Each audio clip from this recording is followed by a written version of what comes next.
I want to tell you about the last good morning I had in America. It was a Tuesday. I remember because I'd just made my coffee in the same machine I'd used for 11 years, and I was standing in my kitchen in Ohio, looking out at the frost on the lawn, and I felt fine, settled. I was 57 years old. I'd been at the same logistics company for 26 years. I had a mortgage I was 3 years from paying off, a 401k I actually checked sometimes and felt good about, and a title on my door that said, I mattered. Regional Operations Manager, 26 years. And I drove into work that Tuesday with my coffee in the cup holder, humming along to the radio. No idea, none, that by 4 o'clock that afternoon, a man I'd trained 8 years earlier would be sitting across a conference table from me, sliding a folder toward my side of it, not quite able to look me in the eye.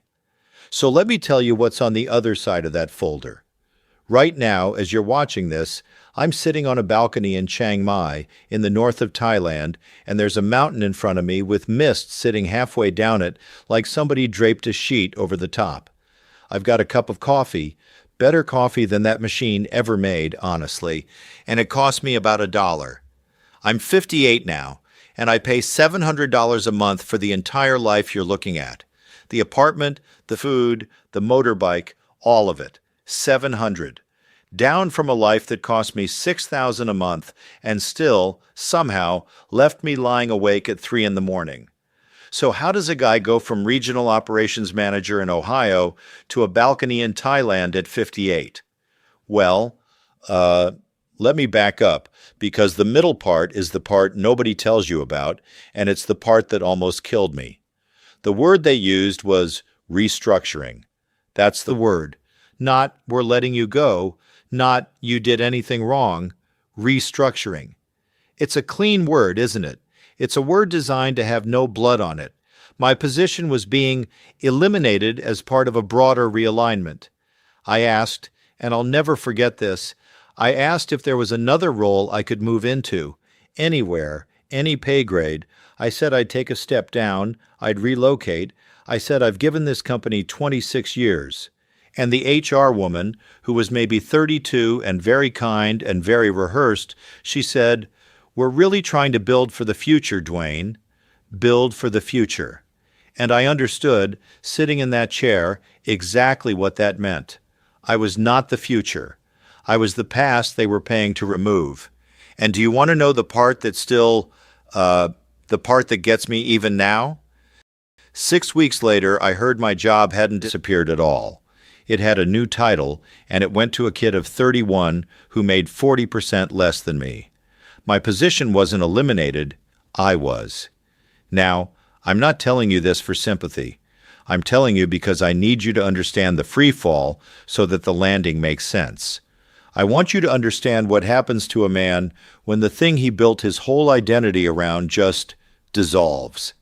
Because here's what I learned, and later I found out it's not just me, it's a whole quiet epidemic of us. There's a number I read afterward that I couldn't get out of my head. Nearly a quarter of people between 50 and 65 who get laid off never find another full-time job again. Not have a hard time. Never. 1 in 4 of us just gets erased from the working world and doesn't get back in. And I became a statistic that I didn't even know existed on that Tuesday afternoon. The first month, I'll be honest, I treated it almost like a vacation. Severance in the bank, a little wounded pride, but I told myself, Dwayne, you've got 26 years of experience. You'll have 3 offers by spring.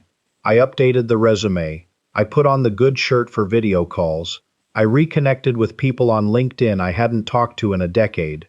I was confident. That confidence lasted about, 60 days. Because here's what happens. You send out the applications into what feels like a black hole. Not rejections. That would be something. At least a rejection is a human being acknowledging you exist. No, just silence. You watch the little application viewed notification and then nothing. And on the rare occasion you get an interview, it's a video call with 3 people, and one of them is maybe 28, and about 4 minutes in you see it. You see the flicker. The moment they do the math on your face. The moment they think, this guy's expensive. This guy's set in his ways. This guy's going to retire in 7 years. This guy can't possibly know the new systems. And they'd smile and say, we'll be in touch. And I knew the way you know weather, that they would not be in touch. I started to dread the mirror. I'm serious. I'd be shaving, and I'd look at the gray in my beard and the lines around my eyes, and I'd think, that's it. That's the thing they see. That's the disqualification, right there on my own face. And the money. Look, the severance doesn't last the way you think it will. And Cobra, that's the health insurance you can keep after they let you go. That was costing me over $1,100 a month. $1,100 for the privilege of not being uninsured at 57. So I dropped it. I gambled. I went without health insurance for the first time since I was a teenager, and every twinge in my chest, every headache, I'd lie there and think, please, not now. I cannot afford to be sick now. That's a particular kind of fear. That's the fear of a man in the richest country on earth who's just been quietly informed he's surplus. There was this one interview around month 6 that I think about a lot. A distribution company, a role I could have done in my sleep. Honestly, a role a notch below what I'd been doing, but I was long past pride by then. Phone screen went great. Second interview, video, went great.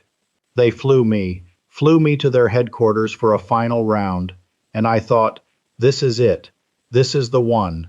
I bought a new tie, and I sat in a lobby with 2 other candidates waiting for our turn, and they were both maybe 35, and I watched the way the receptionist talked to them versus the way she talked to me, and I already knew.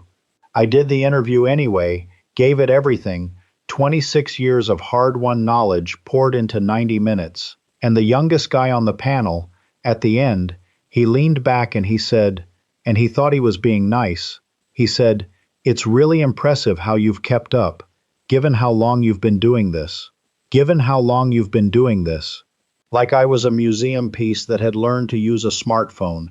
I flew home in the middle seat and I didn't get the job, and somewhere over Pennsylvania I understood, finally, that it wasn't about any one interview. It was that the whole machine had quietly decided men like me were finished, and no amount of new ties was going to change its mind. And you start to believe it. That's the insidious part. After enough silence, enough flickers on enough faces, you stop thinking they're wrong about me, and you start thinking, maybe they can see something I can't. Maybe I really am obsolete. Maybe 26 years of running operations really is worth nothing now. I'd catch myself apologizing in cover letters, apologizing for my own experience, trying to make myself sound smaller and cheaper and younger and less threatening.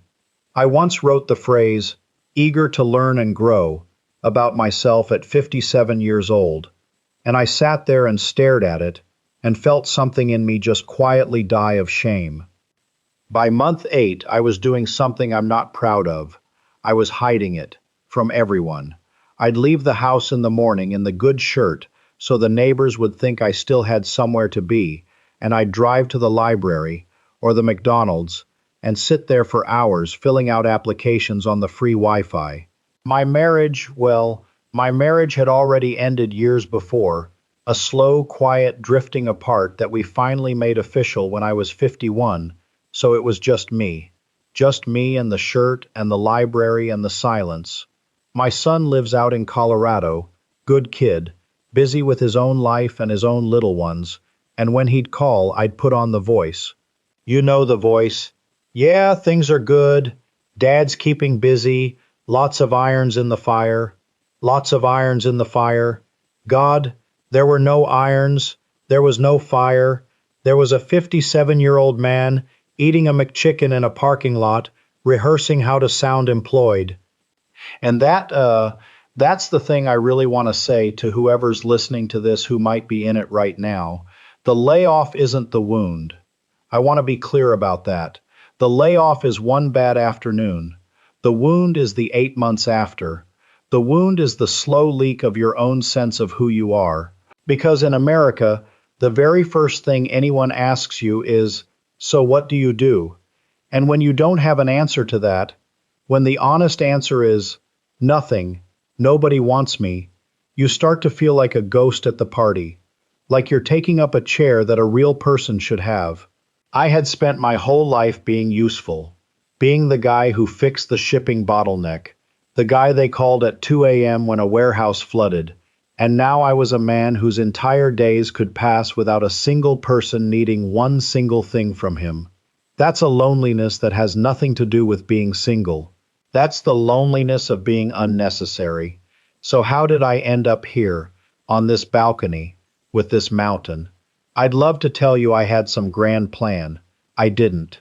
It was a Sunday night, about 14 months in, and I was doing the thing I did every night by then, which was lying awake running the numbers. The severance was basically gone. I had my savings, and I had this looming picture of burning through everything I'd built in 26 years just to survive the next few years until Social Security kicked in, and even that wasn't going to be much. And I was on my phone at like 2 a.m. because that's when the fear does its best work, 2 a.m. And I fell down one of those internet holes, and I ended up watching a video of a guy, an American guy about my age, sitting on a balcony not that different from the one I'm on now, and he said something that went through me like a current. He said, I stopped trying to afford America, and I started affording a life instead. I stopped trying to afford America. I must have watched that line 10 times, and I sat there in the dark, and I did something I hadn't done in maybe a year. I let myself actually feel how tired I was. Not sleepy tired, tired all the way to the bone, tired of the good shirt, tired of the fake voice, tired of doing the math on my own survival every single night, tired of a country I'd paid taxes to for 35 years looking at me like I was a cost to be trimmed. I'd spent my whole life being told the deal. You work hard, you stay loyal, you play by the rules, and the system takes care of you. I had held up every single end of that bargain. 26 years. Never took a long lunch. Answered the phone at 2 a.m. when the warehouse flooded. And the system's response, when I hit 57, was a folder and a handshake and a kid making 40% less in my chair. So sitting there at 2 a.m., something in me just quietly stopped believing in the deal. And the strangest thing happened when I stopped believing in it. I stopped being angry, and I started being free. Because if the deal was a lie, then the rules were a lie, and if the rules were a lie, then I didn't have to stay in the cold kitchen playing by them anymore. And then I did the thing that everybody in my old life would have called insane. I got a spreadsheet. Old habits, I'm an operations guy, I live and die by a spreadsheet. And instead of budgeting my slow death in Ohio, I budgeted a different question. I asked, what would it actually cost to just leave? And I started researching this place, Chiang Mai, that kept coming up. And the numbers I found, I checked them 4 times because I didn't believe them. A clean, modern, one-bedroom apartment in a good neighborhood with a pool downstairs, 8 to 14,000 baht a month, which is roughly $300 to $400. A plate of food, fresh, cooked in front of you at a market, delicious. $1.50, $2. A doctor's visit at a good private hospital with English-speaking staff, $20, $30 out of pocket. I sat there in my cold, dark kitchen in Ohio, and I did the full math, and it came out to about $700 a month for a life that looked, frankly, better than the $6,000 one I'd been clinging to. And something in my chest just cracked open. Because for 8 months I'd been asking, how do I claw my way back into a system that threw me out? And here was a different question entirely. What if I just left the system? Now I'm going to be straight with you about the fear, because these videos love to skip this part, and I promised myself I wouldn't. The fear was enormous. I was 58. I had never lived outside of Ohio, let alone outside the country. I didn't speak a word of Thai. I didn't know a soul in all of Asia. And there was the practical stuff too. The visa. How a guy like me actually gets to stay somewhere long term. And I want to be careful here, because I'm not a lawyer, and I'm not going to sit here and give you visa instructions like I'm some expert. Those rules are real, they change. And if you ever do this, you get a proper agent to walk you through your specific situation, like I eventually did. All I'll say is, there's more than one legitimate way to stay here long term. It's not some impossible locked door, and it turned out to be a lot more doable than the fear in my head had made it. But in that kitchen, all of it felt like a cliff. And I remember standing there thinking, Dwayne, you can stay here where it's safe and slowly disappear, or you can jump and maybe, land somewhere with a mountain. I sold the house. I sold most of what was in it. My son thought I'd lost my mind. Dad, Thailand? You've never even been to Canada. And he wasn't wrong to worry. But I'd already died a little in that library parking lot, and I figured I'd rather be scared and alive than safe and a ghost.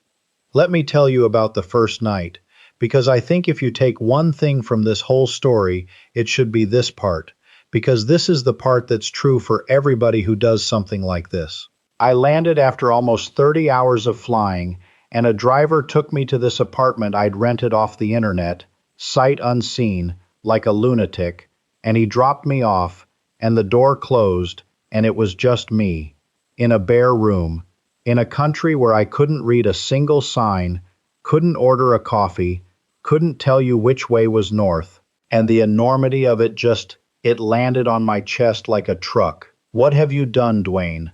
58 years old, and you've sold your entire life and flown to the literal other side of the planet, to a room with a bed and a plastic chair. I sat on the edge of that bed and, I'm a grown man. I ran warehouses full of grown men, and I put my face in my hands and I cried harder than I had through the entire layoff, because the layoff took my job. But this I had done to myself. This was my own doing, and if it was a mistake, it was the most expensive, most irreversible mistake a person could make. I did not sleep that night. I watched the ceiling fan go around until the sky got light, and then the sun came up. It does that, by the way. That's the whole secret I've got to offer you. No matter how bad the night is, the sun comes up, and something in you makes you get out of the chair. I was starving. I hadn't eaten since the plane, so I forced myself downstairs and out onto the street, blinking in this wall of heat and noise and scooters and smells I couldn't name. And I found this little cart on the corner, a woman maybe 60, stirring an enormous pot, and I did the only thing I could do, which was point and smile like an idiot. And she laughed at me. Not mean, warm. She laughed at this big scared foreigner, and she ladled out a bowl of noodle soup and handed it to me, and she watched my face while I took the first bite. And it was, I swear to you, one of the best things I have ever eaten in my life. And it cost about $1. And she patted the little plastic stool next to her cart, and I sat, and we couldn't exchange 10 words, but I sat there and ate my soup next to this woman while the city woke up around me. And for the first time in 14 months, I did not feel like a ghost. I felt like a man having breakfast. Just a man having breakfast somewhere new. That woman's cart is still there. I can see it from up here. Her name is Faye. I know that now, and I know how she takes, well, she knows how I take my coffee, and she gives me grief when I don't come by for a couple days. That's the thing that America, in all its restructuring and its building for the future, could not offer me at any price. Somebody who notices when I'm not there. Let me tell you what my days actually look like now, because I think people picture retirement as sitting around waiting to die, and it's the opposite. I get up early, the light's too good to sleep through. I go down and I have coffee with whoever's at the corner. There's a few of us now, expats, all ages. There's a Canadian named Gord, who's about 70, an English couple, a younger guy from Oregon who does something on his computer I don't fully understand.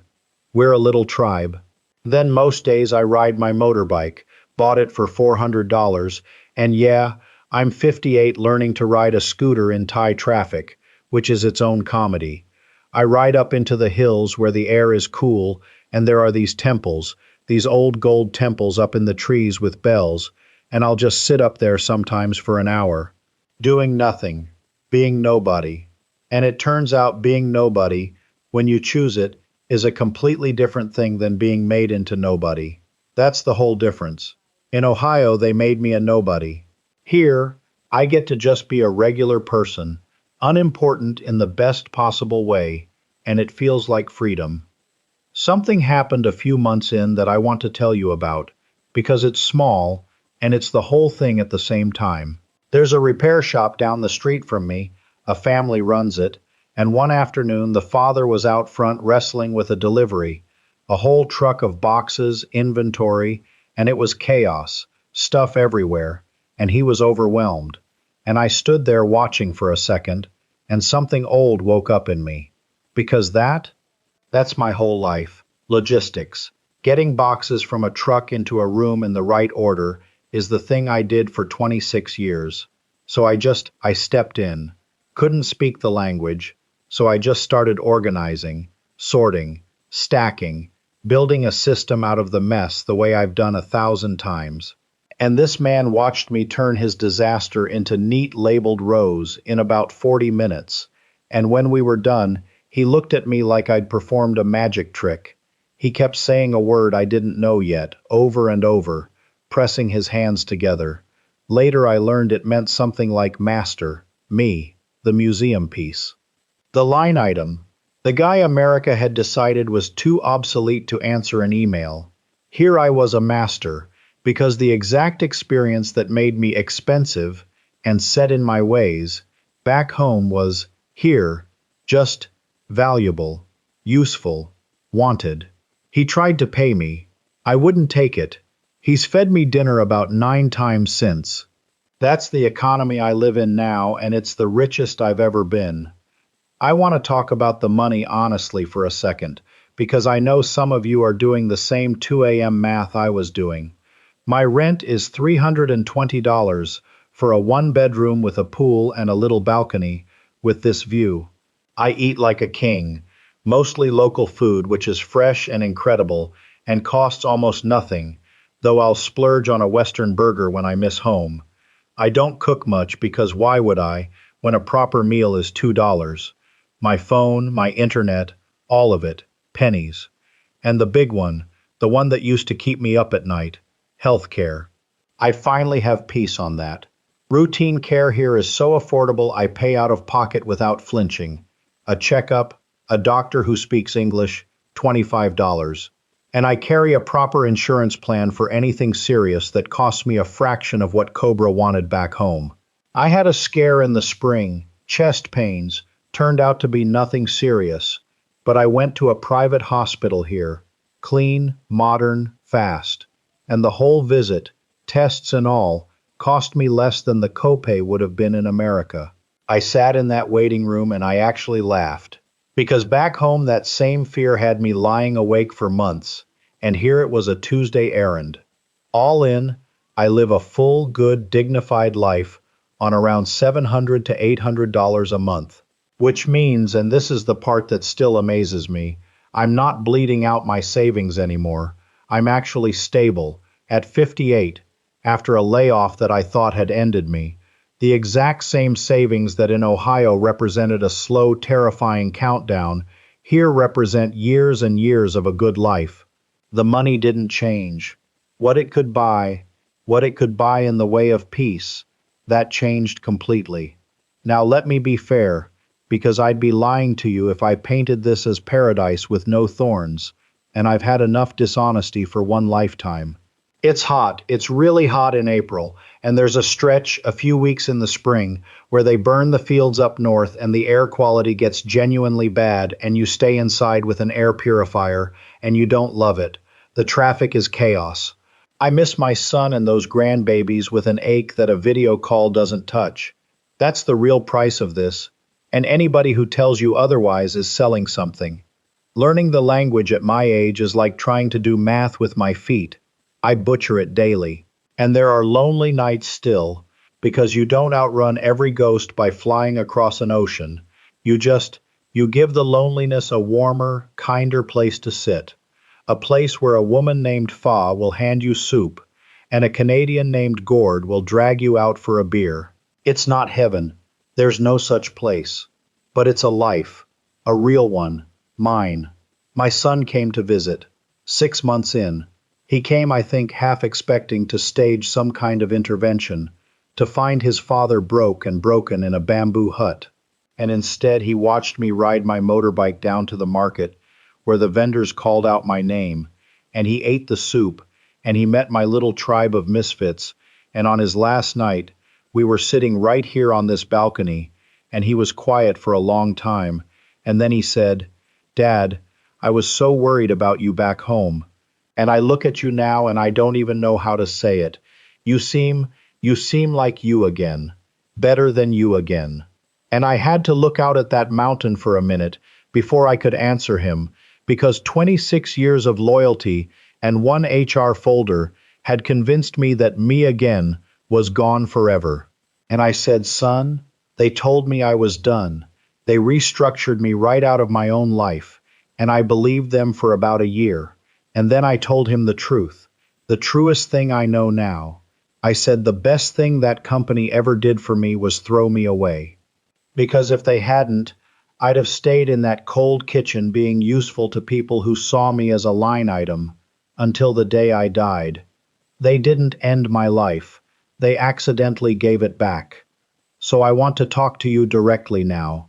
You, the one still watching this at some hour of the night when you should be asleep. Maybe you just got walked into a conference room and handed a folder. Maybe you've been sending applications into the silence for months and you're starting to dread your own reflection the way I did. Maybe nobody's even done anything to you yet. Maybe you're just tired, just quietly certain that the good part of your life is behind you, and all that's left is the slow, careful management of the decline. I need you to hear this from a guy who was precisely there. They are wrong about you. The whole system that made you feel disposable, that did the math on your face and found you too old, too expensive, too past it. It is wrong. And the proof is that there are entire corners of this earth where a person like you is not a liability to be restructured, but a whole human being who gets to have mornings like mine. Your worth was never the title on your door. It took me losing the title to find that out. I'm not telling you to sell your house tomorrow and fly to Thailand. That was my leap. Yours might be smaller or different or somewhere else entirely. What I'm telling you is that the walls you think you're trapped inside, the mortgage, the age, the fear, the certainty that it's too late, some of those walls are real, but a lot of them are just painted on. I spent 14 months with my back against a wall that turned out, when I finally walked up and pushed on it, to be a door. I almost died a ghost in a library parking lot rehearsing a fake voice for my own son, and instead I'm here, 58 years old, watching mist come off a mountain, drinking a $1 coffee, useful to nobody, and happier than I've been in 30 years. So that's my story. That's the whole thing, the folder and the free fall and the soup and the mountain. And if any single piece of it landed on you tonight, if you're sitting somewhere cold with a fake voice ready for the next phone call, I would really honestly love to hear from you. Tell me down in the comments where you are and what the folder was that somebody slid across the table at you. Because I promise you, whatever they told you that you were finished at, you're not. The sun's going to come up, and there might just be a mountain on the other side of it, with an empty plastic stool, and somebody who'll learn how you take your coffee.